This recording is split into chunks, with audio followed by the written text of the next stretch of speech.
এই পৃথিবীতে একজন পয়গম্বর জন্ম থেকেই জানতেন তিনি আল্লাহর নবী, তিনি হচ্ছেন এখনো মারা যান নাই, আল্লাহ পাক তাকে আসমানে তুলে নিয়েছেন, আবার তিনি আসবেন, দাজ্জালকে মোকাবেলা করবেন। সেই পয়গম্বরের নামটা কি বলেন? এই নবী ছাড়া কোন নবী জানতেন না আমি নবী হব, শিশুকালে কেউ জানতেন না এটা, কিন্তু তিনি জানতেন। কেন? তার পিতার কোনো পরিচয় ছিল না, তার বাবার কোনো পরিচয় ছিল না। ইন্না মাসালা ঈসা কামাসালি আদম, ঈসার দৃষ্টান্ত হলো আদমের মতো, আদমের যেমন বাবার পরিচয় নাই, আল্লাহর পয়গম্বর ঈসার আল্লাহর কোনো বাবা, নিজের পিতার কোনো পরিচয় নাই। কিন্তু ঈসা আলাইহিস সালাম যখন মার গর্ভে যখন ছিলেন, আল্লাহর ফয়সালা, পিতৃহীন সন্তান আল্লাহ তাআলা মারিয়ামকে দান করলেন, স্বামী ছাড়া সন্তান দিয়ে দিলেন। অসম্ভবকে সম্ভব করার একমাত্র যোগ্যতা রাখেন তিনি কে? আসতে বলবেন না, তিনি কে? আল্লাহ তাআলা। সন্তান ডেলিভারি হয়ে গেল, অনেক লম্বা কথা ছিল, শর্ট করে নিয়ে আসলাম। মারিয়াম বিনতে ইমরানকে আল্লাহ তাআলা বলেন, ইন্নাল্লাহ আস্তাফাকি ওয়া তাহহারাকি, হে মারিয়াম আমি তোমাকে নির্বাচিত করেছি, আমি তোমাকে নবীর মা বানাবো। তিনি বললেন কেমন করে সম্ভব? লাম ইয়ামসাসনি বাশার, কোনো পুরুষ আমাকে স্পর্শ করে নাই, আমি কেমন করে মা হব? তাফসীরে এসেছে তিনি হাম্মাম খানার মধ্যে ঢুকেছেন, ফেরেশতা এসে তার জামার আস্তিনটা টান মারলেন, ফুৎকার দিয়ে দিলেন। আর একটা ব্যাখ্যায় পাওয়া যায় তিনি মুখটা হা করলেন, মুখের মধ্যে মুখ গহ্বরে ফুৎকার দেওয়া হলো, মিন্স বন্ধ হয়ে গেল, সন্তান পেটে চলে আসলো। 2 মাস 3 মাস 4 মাস যখন যেতে লাগলো, বাহ্যিক সিমটমটা প্রকাশ পেয়ে গেল। সবাই বলতে লাগলো, মারিয়াম এটা কেমন কথা, তোমার পেটের সন্তান কেমন করে আসলো, এত বড় অঘটন তোমার জীবনে কে ঘটায়া দিল? তিনি বললেন, আল্লাহর কসম করে বলি, কোন পুরুষ আমাকে স্পর্শ করে না, আল্লাহ তাআলা আমাকে দান করেছেন। কেউ বিশ্বাস করে না। মারতে মারতে সেই বাইতুল আকসার 500 থেকে তাকে ঘাড় ধাক্কা দিয়ে বের করে দেওয়া হলো। সেই মহিলাকে, যে মহিলা আল্লাহ তাআলা এমন সম্মান তাকে দিয়েছেন, একমাত্র নারী পৃথিবীতে, যিনি দুনিয়াতে বসেই তিনি জান্নাতের খাবারগুলো খেয়েছিলেন। সেই মারিয়ামকে আল্লাহ তাআলা এত সম্মান দিয়েছেন, গোটা কোরআন সূরা ফাতিহা থেকে শুরু করে নিয়ে নাস পর্যন্ত যত সূরা, যত আলোচনা আল্লাহ তাআলা কোরআনে করেছেন, বহু নারীর ইতিহাসও টেনেছেন, নবীর নামও নিয়েছেন, কাফেরদের নামও নিয়েছেন, সাহাবীর নামও নিয়েছেন। একজন সাহাবীর নাম হচ্ছে যায়েদ, ফাকালা যাইদুম মিনহা, সাহাবীর নামও নিয়েছেন, নবীর নাম নিয়েছেন, জালিমের নাম নিয়েছেন। কিন্তু গোটা কোরআনে মারিয়াম সারা সরাসরি কোনো নারীর নাম আল্লাহ তাআলা কোরআনে নেন নাই। তিনি কে? মারিয়াম। একটা নামই আছে, সূরার নাম। সূরার নাম কি? মারিয়াম। এই পৃথিবীতে কোনো নারী জান্নাতের খাবার দুনিয়াতে বসে খান নাই, তিনি খেয়েছেন কে? আন্না লাকি হাদা ইয়া মারিয়াম ক্বালাত হুয়া মিন ইনদিল্লাহ ইন্নাল্লাহা ইয়ারযুকু মান ইয়াশাউ বিগাইরি হিসাব। আল্লাহ যাকে চান তাকে এরকম করে বেহিসাবি রিজিক দিয়ে দেন, আল্লাহ আমাকে দিয়ে দিয়েছেন। সেই মারিয়ামকে ওরা ধরে মারতে মারতে রক্তাক্ত করে বাইতুল আকসা থেকে, বাইতুল মুকাদ্দাস থেকে তাকে বের করে দেওয়া হলো। রক্তাক্ত হয়ে পড়লেন, যেদিকে চোখ চলে যায় সেই দিকে রওনা দিলেন, বায়েলহাম উপত্যকার দিকে রওনা দিলেন। সন্তান ডেলিভারির সময় হয়ে গেল, 10 মাস যখন পূর্ণ হলো, কেউ তার পাশে নাই। এমন সময় আল্লাহর ফয়সালা, তিনি ঘুমন্ত অবস্থায় থাকলেন, শুকনো ডালের নিচে ঘুমালেন। ঘুম থেকে জাগা পেয়ে দেখেন তার ডান পাশে সদ্য সন্তান ঈসা ভূমিষ্ঠ হয়েছেন। জোরে বলুন সুবহানাল্লাহ। এই পৃথিবীতে 3 জন নারীর সন্তান ডেলিভারির সময় দুনিয়ার কোনো ধাত্রী প্রয়োজন হয় নাই। এর মধ্যে একজন হচ্ছেন ইব্রাহিম আলাইহিস সালামের জন্মের সময়। আল্লাহু আকবার। কোন নবী? ইব্রাহিম। আরেকজন হলেন মারিয়াম বিনতে ইমরানের সন্তান ঈসা আলাইহিস সালামের জন্মের সময় দুনিয়ার কোনো ধাত্রী প্রয়োজন হয় নাই। আরেকজন হলেন কোন কেউ নন, তিনি হচ্ছেন জনাবে মুহাম্মদুর রাসূলুল্লাহ সাল্লাল্লাহু আলাইহি সাল্লামের জন্মের সময় ধাত্রীর কোনো প্রয়োজন হয় নাই। আমার নবীজির জন্ম হলো নবীজির জন্ম হওয়ার সঙ্গে সঙ্গে আমিনার কান্না বাড়তে লাগলো। মা আমিনা শুধু কান্দেন আর কান্দেন। সন্তান জন্ম নিলে মা তো খুশি হওয়ার কথা, কিন্তু সন্তান জন্ম নেওয়ার পর যে সবচেয়ে বেশি খুশি হবে সেই খুশি হওয়ার মানুষ তো আগেই নাই, আগেই দুনিয়া থেকে বিদায় নিয়েছেন। আমার নবীর বাবা আব্দুল্লাহর ইন্তেকাল হয়ে গেছে। মা আমিনার ঘরে আলো চলে আসছে, কিন্তু আমিনার মুখে কোনো হাসি নাই। আমিনার চোখ বে শুধু দর দর করে পানি পড়ে। আবু তালেব একদিন স্মৃতিচারণ করতে নিয়ে বলতেছে, ভাতিজা মোহাম্মদ শোনো, তুমি আল্লাহর নবী আমি বিশ্বাস করি, কিন্তু ঈমান আনতে পারতেছি না, ঈমান আনতে পারতেছি না। তুমি আল্লাহর পয়গম্বর আমার বিশ্বাস হয়, একটা স্মৃতিচারণ করি। ও আমার ভাতিজা মুহাম্মদ বিন আব্দুল্লাহ শোনো, তোমার যেদিন জন্ম হলো আমি খুব খুশি হয়েছিলাম। আমি তোমাকে দেখেছি, প্রত্যেক দিন তোমাকে দেখতে যাই, তোমার মার কাছে তুমি কোলে বসে থাকো। কিন্তু একদিন পূর্ণিমা রাতে যে দেখলাম তোমার মা তোমার সামনেই নাই, খেলা হাওমাও করে কান্দে। তোমার পাশে কেউ নয়, তুমি একা একা চাঁদনি রাতের চাঁদনি আকাশের নিচে তোমাকে শুয়ে রেখেছে। তুমি একা একা চাঁদনি রাতের সেই চাঁদের দিকে তাকায় তাকায় তুমি একা একা শুয়ে আছো, তোমার মা কাছে আসতেছে না। সেই সময় আমি লক্ষ্য করে দেখলাম, ভাতিজা মোহাম্মদ তুমি চাঁদের দিকে তাকাচ্ছ, তোমার হাত ডান দিকে নাও, চাঁদও ডান দিকে যায়। তোমার হাত বাম দিকে নাও, চাঁদও বাম দিকে যায়। যখন তুমি তোমার দুই হাতটা দিয়া যখন নিচের দিকে টান মারো, চাঁদটাও কাছাকাছি চলে আসে। ও ভাতিজা মোহাম্মদ, আমি কি ভুল দেখছি না সঠিক দেখেছি? সঙ্গে সঙ্গে রাসূল বলছেন, চাচা আমার জন্মের পূর্বেই বাপ ইন্তেকাল করেছেন। আমার মার তো কষ্ট, আমার মা আমাকে কোলে নিলেই স্বামীর কথা মনে হয়ে যায়, বারবার হাওমাও করে কান্দে। আমার মামার কাছে আসতে পারে না, সেই জন্য আল্লাহ রাব্বুল আলামিন ওই সময়টা আকাশের চাঁদ আমার জন্য খেলনা বানায় দিয়েছিলে। জোরে বলি সুবহানাল্লাহ। মা আমিনা বলেন, আমার শিশু মুহাম্মদ যখন আমার গর্ভে ছিল, সেই গর্ভে থাকাকালীন আমি যখন কলসি ভরে যখন পানি আনতে যাব, কলসি হাতে নিয়েছি, যখন কূপের ধারে যেতাম দেখতাম উপচে পড়ে কূপের পানিগুলো পড়ে পড়ে যাচ্ছে। আমার দড়ি লাগতো না, টেনে পানি তোলা লাগতো না, উপচে পড়া পানি কূপের উপর দিয়ে সব ভেসে ভেসে পড়তো। মা আমিনা যখন রাস্তা দিয়ে হাঁটতেন, গোটা রাস্তা সুগন্ধে ভরপুর হয়ে যেত। বলো হলো আমিনা, তুমি রাস্তা দিয়ে হাঁটলে পরে সুগন্ধে ভরপুর হয়ে যায়। তার শাশুড়ি অর্থাৎ আমার নবীর দাদি বলতেছিলেন, তুমি যে রাস্তা দিয়ে হাঁটো এরকম সুগন্ধি ইউজ করো কেন, এটা তো উচিত না। মা শোনেন, আমার শিশু মোহাম্মদ যখন গর্ভে আসে, আমার শরীর থেকে সুন্দর সুঘ্রাণ শুরু হয়েছিল। সুবহানাল্লাহ। তিনজন নারীর সন্তান ডেলিভারির সময় চুল পরিমাণ তারা কোনো কষ্ট ফিল করেন নাই, তারা টেরই পান নাই। আটা থেকে চুল টান দিলে যেমন টের পাওয়া যায় না, তাদের জন্মের সময় তাদের মারা তেমন কোনো টের পান নাই। ঈসা আলাইহিস সালাম ভূমিষ্ঠ হলেন, ঘুম থেকে জাগা পেয়ে দেখেন সদ্য সন্তান ঈসা আলাইহিস সালাম হাত পা নড়াচড়া করছেন। সন্তানকে কোলে নিলেন, আদর করলেন, স্নেহ দিলেন, চুমু দিলেন। গাছের দিকে তাকায় দেখেন শুকনো ডালটা সবুজ শ্যামলে রূপান্তরিত হয়েছে, ফলগুলো টসটসে পাকা পাকা ধরে আছে।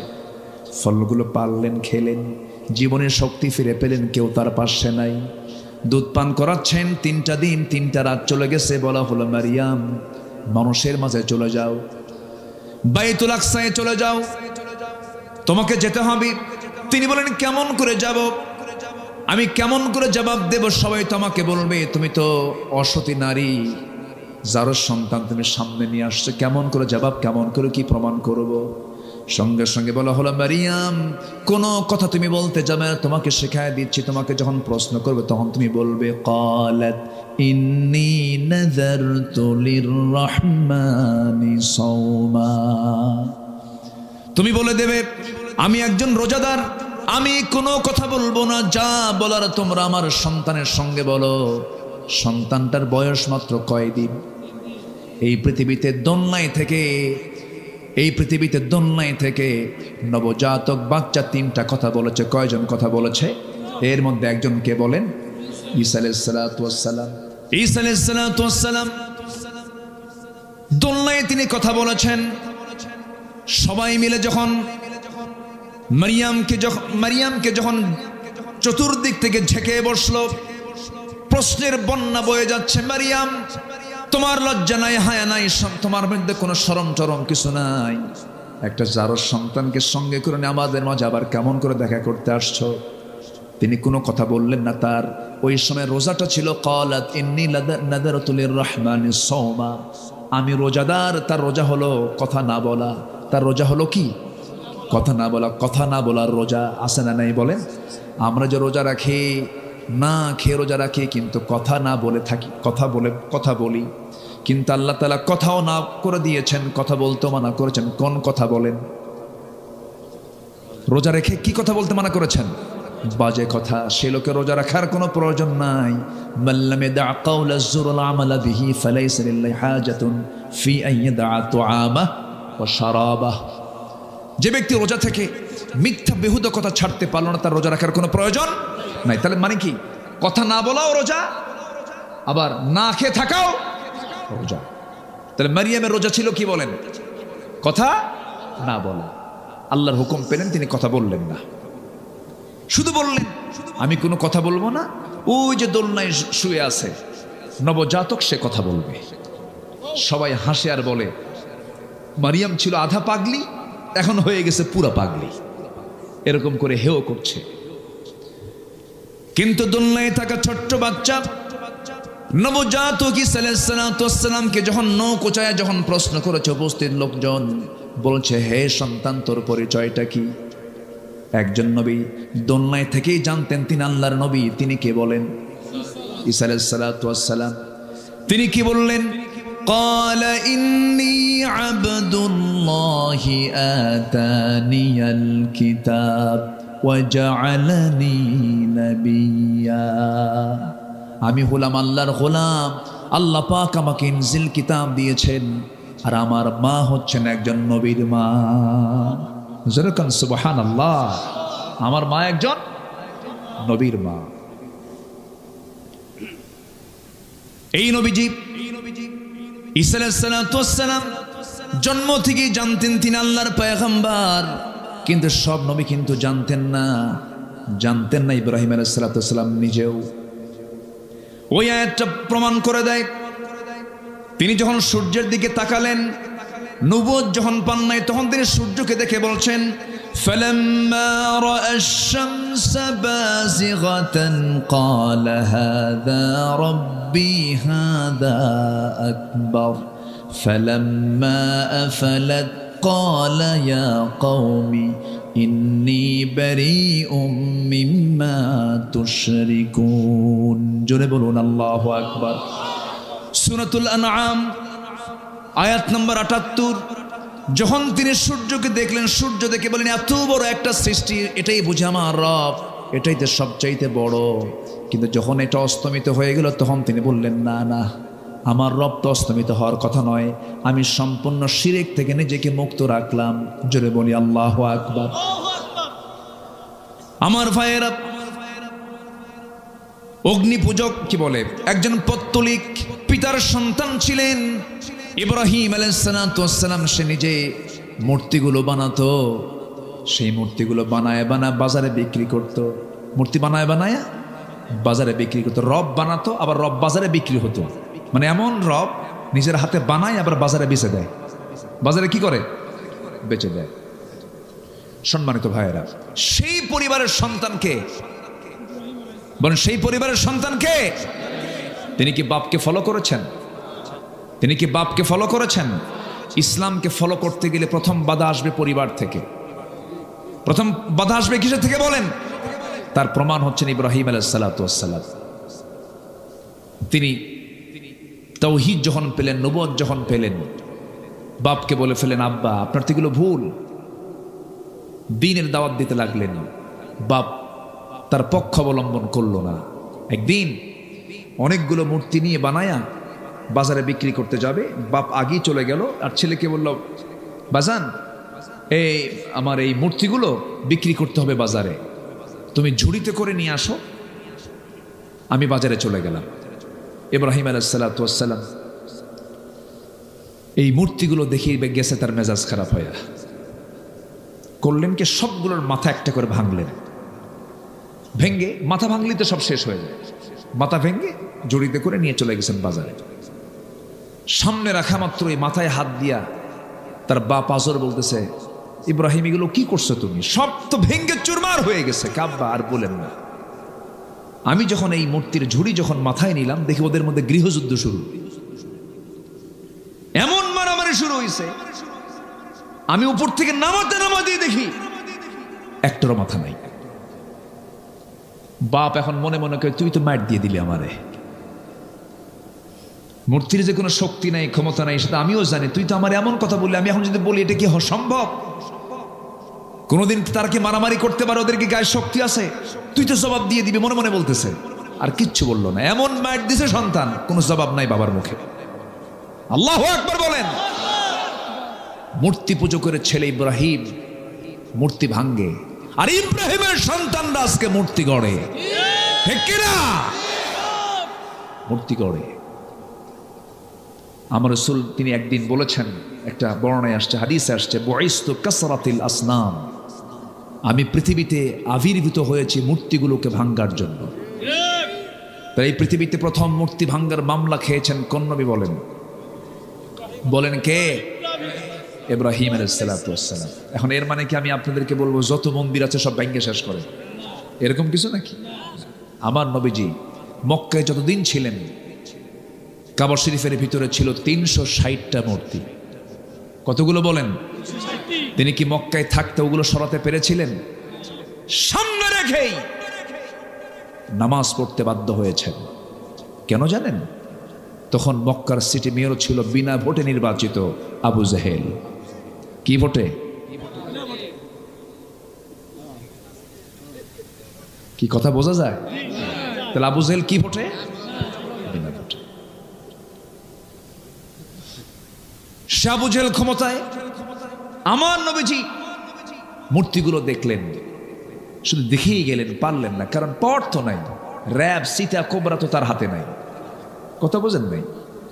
আমার নবীজি একদিন মনে মনে ভাবলেন যে আমি একটু ভিতরে যাব, কাবার ভিতরে যাব, কিন্তু কাবার চাবিটা ওসমান বিন তালহার হাতে। ওসমান বিন তালহার হাতে। আমার নবী কিন্তু ছোটখাটো পরিবারের সদস্য ছিলেন না। কাবা শরীফ ভাঙতে আসছিল সম্রাট আব্রাহা, সূরাতুল ফিলের ঘটনা ভাঙতে আসছিল। সেই সময় আমার নবীর দাদা আব্দুল মুত্তালিবের 300 উট অপহরণ করে নিয়ে যায়। 300 উট যার দাদার থাকে, এত ফকির মানুষ, তাই না? ফকির মানুষ মানে অনেকগুলো উট আছে, এর মধ্যে 300 উট নিয়ে গেছে, আরো আছে। 300 উট অপহরণ করে নিয়ে যায়। সেই সময় সম্রাট আব্রাহা এসে, তার লোকজন এসে বলে আব্দুল মুত্তালিবকে, তুমি তো লিডার, তো তোমাদের ঘর তো ভাঙতে আসতেছে সম্রাট আব্রাহা, তো তোমার চিন্তা কি? আমার কোনো চিন্তা নাই এই ঘর নিয়ে। কি চিন্তা তোমার? আমার উট নিয়ে চিন্তা। কেন? ঘরের মালিক তো আমি না, আমি হলাম উটের মালিক। উট ফেরত দে, যার ঘর তিনি হেফাজত করবেন। আল্লাহু আকবার বলেন। কার দাদা কয়? কার দাদা? আমার নবীর দাদা। কথার লোড কত দেখেন। তার নাতি হচ্ছেন মুহাম্মদ সাল্লাল্লাহু আলাইহি ওয়াসাল্লাম। সম্মানিত ভাইয়েরা, কথা তো অনেক, এমন ইতিহাস আমাকে আজকে ধরে দিয়েছে, বহু কথা। কয়টা বলে? 3 দিন আমার হলে ভালো হতো। কথা বোঝেন নাই? কোন দিক থেকে কোন দিক ধরি, কোন দিক দিয়ে শেষ করি, বহু কথা। কষ্ট পাচ্ছেন না তো আপনারা? বলি আলহামদুলিল্লাহ।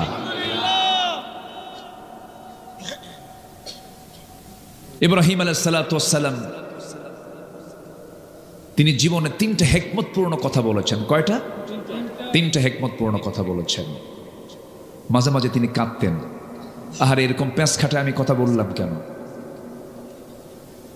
আমার বন্ধুগণ, আল্লাহ রাব্বুল আলামিন ইব্রাহিম আলাইহিস সালাতু ওয়াস সালামকে এত সম্মান দিয়েছেন, এত মর্যাদা দিয়েছেন, এত তাকে দাম দিয়েছেন। আল্লাহ রাব্বুল আলামিন তাকে একটা দুইটা পরীক্ষা করেন নাই, প্রত্যেকটা পরীক্ষায় তিনি ইব্রাহিমের মুখ থেকে চুল পরিমাণ কখনো নাশকর পান নাই। জোরে কোন সুবহানাল্লাহ। আল্লাহ রাব্বুল আলামিন এই জন্য তার সম্মান বিশ্ববাসীর সামনে উচ্চকিত করেছেন। সূরাতুল হজের শেষ নম্বর আয়াতে আল্লাহ রাব্বুল আলামিন বলছেন, ঈমানদারকে ডাক দিয়ে বলছেন, আগে ইয়া আইয়ুহাল্লাযীনা আমানু দিয়ে সম্বোধন করে আল্লাহ তাআলা ওয়াজ শুরু করেছেন। লাস্ট আয়াতে বলছেন, ওয়াজাহিদু ফিল্লাহি হাক্কা জিহাদিহি হুয়া জাতাবাকুম ওয়া মা জাআলা আলাইকুম ফিদ্দীনি মিন হারাজ মিল্লাতা আবিকুম ইব্রাহিম হুয়া সাম্মাকুমুল মুসলিমিন। জোরে বলুন আল্লাহু আকবার। আল্লাহ বলছেন, তোমরা জিহাদের মতো জিহাদ করো। তিনি তোমাদেরকে নির্বাচিত করেছেন এবং তোমাদের জন্য দ্বীনকে তোমাদের জন্য বোঝা করেন নাই, কষ্টকর করে দেন নাই, তোমাদের জন্য এটাকে কঠিন করে দেন নাই। আর জেনে রেখে দিও, তোমাদের সবার জাতির পিতা কিন্তু কেউ নন, তিনি হচ্ছেন ইব্রাহিম আলাইহিস সালাতু ওয়াস সালাম। জোরে কোন সুবহানাল্লাহ। এবং তিনি নিজেও পরিচয় দিয়েছেন তিনি ছিলেন মুসলমান। আমরাও কি বলেন? আরো জোরে আমরা কি বলেন? মুসলমান। গোটা পৃথিবীতে আজকে প্রায় 200 কোটি মুসলমান।